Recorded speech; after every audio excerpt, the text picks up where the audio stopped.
All right, I'm going to come at you at the top of the show with this. Your name has been bandied around a lot, John Barilaro. Will you leave New South Wales state politics and have a run at Canberra?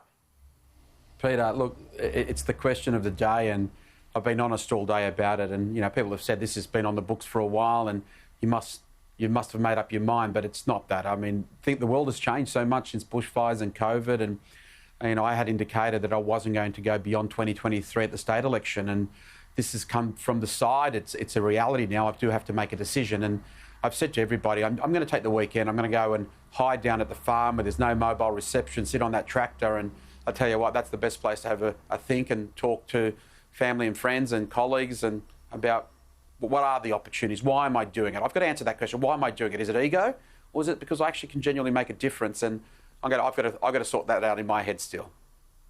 What would motivate you? That's a very good point, because why would you do it? You're the Deputy Premier in New South Wales, you're the leader of the National Party. What would be the motivation? What is it you'd want to achieve in federal politics that you couldn't necessarily achieve in state politics, given the leadership position you're in already? So what are some of the motivations that you already know? And I know politicians, you've already got them at the back of your mind, otherwise you would have ruled it out. What are the things that if you were to take a tilt, you'd want to see happen?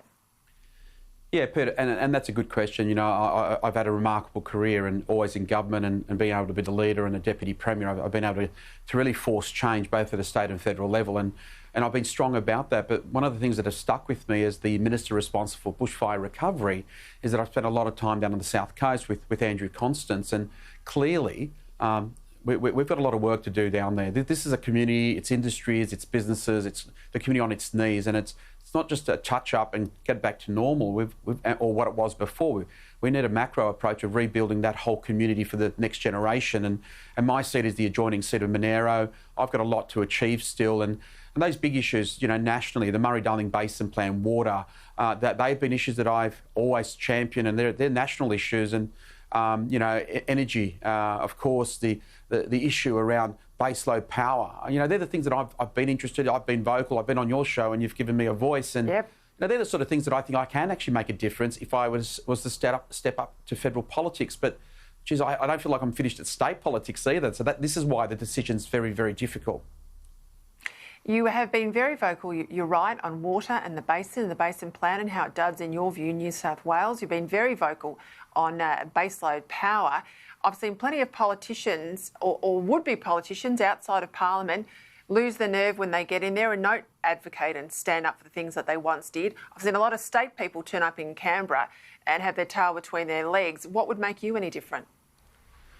Well, you know, again, as I said earlier, I've had a wonderful career in New South Wales, 9 years in government. I've reached the highest levels that I can as the leader of the National Party, as Deputy Premier, Minister for Regional New South Wales, Trade, for Resources, things I'm passionate about, and I've loved every moment of it, and bushfire recovery, and even as a leader during this COVID crisis.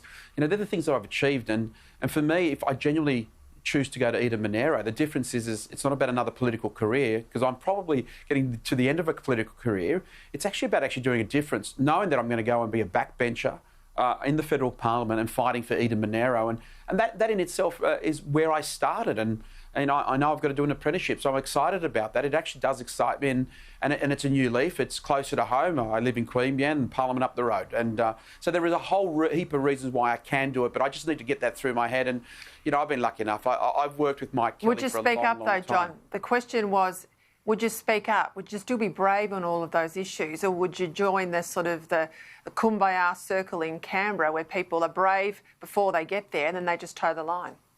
Peter, what do you think? You know, as the Deputy Premier, I speak up against my own government. As a backbencher, it'd be a lot easier. I absolutely will. I mean, I've always prided myself. The reason I have won 3 elections and I've grown my vote every time is that I've had the guts to call out the issues. I've had the guts to call out individuals, and I've copped a lot of criticism for it. But, you know, my job is easy, and I think all jobs for politicians are easy. Represent your community, be their voice. That's what they have elected you to do, and don't be shy. And I'm confident I won't change that style. It's who I am. I've always been that person, and I've got an opportunity. If I've got an opportunity to do it federally, I promise you, I'll be on your show, and we'll be talking about the big issues, the tough issues, and you won't get the 50-50 warm approach from me. Would you want to be leader? National Party think leader in Canberra. I think every MP has aspirations, but, you know, I'm a realist. We've had the leadership battle federally. What I've got to do is win the seat if I put my hand forward, spend some time doing my apprenticeship. And you know, look, I bring skill set. I mean, if the Prime Minister wants to use me in any other way, of course, I bring a skill set. I've been a minister, I've been a leader and a Deputy Premier. That is a skill set that I can help the party room for the Nats and the government. What I would love to see is, I think Scott Morrison, as the Prime Minister of this country, he deserves the extra seat in Parliament. I think he deserves to win the seat of Eden-Monaro back. We've got to find the right candidate. Let's get it. Let's do the right thing by the people of Eden-Monaro, bolster the numbers in Parliament, and let Scott Morrison get on with his agenda. It's refreshing that you didn't rule out leadership aspirations, because no one would believe you if you did. So at least you're, you know, straight up and down. I don't suspect there'd be some in Canberra ready to roll out the red carpet for you, though, some in the National Party in particular. Are you concerned about where the National Party brand is? One of the states where you're doing it the worst is in New South Wales, particularly in the west of the state. Shooters and fishers are very strong.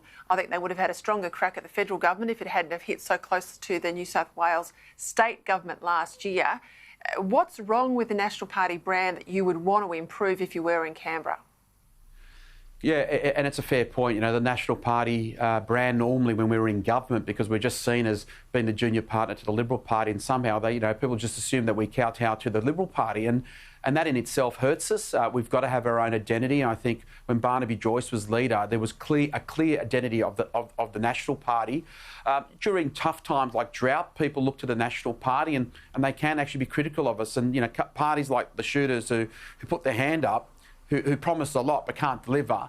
I've just got to remind everybody, we've been around for 100 years, and regional Australia is always best served when we're in government. But we've got a lot of work to do. I've got to do that in New South Wales, let alone federally. But, you know, we've got to pitch a value that we are the party that represents the voices of our changing communities, and we shouldn't be shy about that. We should never be shy that who we are, where we've come from, and what the future looks like, regardless what the polls may say or not. And when we're in government, we've got to clearly distinguish ourselves as the National Party, who is a partner in a coalition. We're not held to ransom by the Liberals, but we are a partner, and we are best served when we're working together. My colleague Andrew Clennell was out there today after the announcement that Mike Kelly would leave. He made it clear that he thinks you'll run and that you will win, three-cornered contest or not. Is there any chance that the Liberals and the Nationals could sit down in New South Wales and agree that only one would take a tilt at the seat? I heard the Prime Minister say that the other day. He expects a Liberal to run, but I've seen plenty of times where the leader says that and then the deal's done later on. Do you think that could be a circumstance?